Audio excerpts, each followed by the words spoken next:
Ito ang chop suey ni Kuya Uro. Order po to. Hindi ko na pinakita kung paano ginawa. Basta ako sama-sama lang. Pero ang ginawa ko po rito, in-steam ko muna lahat ng gulay. Tapos nagluto ako ng sauce, tsaka ko lang nilagay. Bigyan ko ng konting harina, cornstarch para lumapot. Ayan na po, ang chop suey ni Kuya Uro. Basta iwain nyo lang muna lahat yung mga ingredients. Ihandaan nyo lang. At i-steam nyo lang po. Steam nyo lang lahat. Pera lang sa mushroom at sa cabbage at saka sa bell pepper.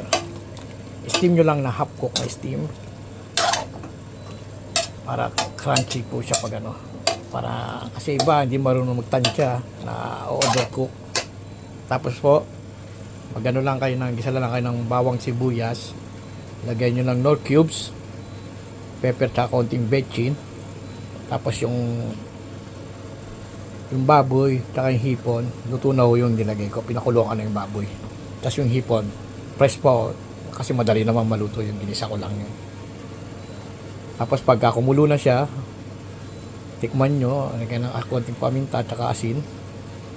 Pag kulong-kulo na siya, ilagay lahat ng gulay.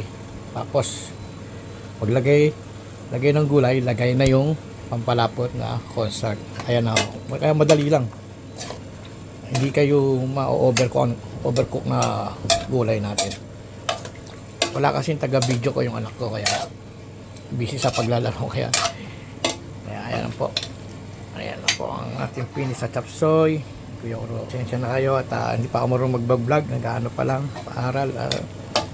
Okay, like na lang po at subscribe. Marami akong may ilalabas pa po pagka yung root talagang umpisa bago magluto po. Salamat po, mabuhay po, God bless.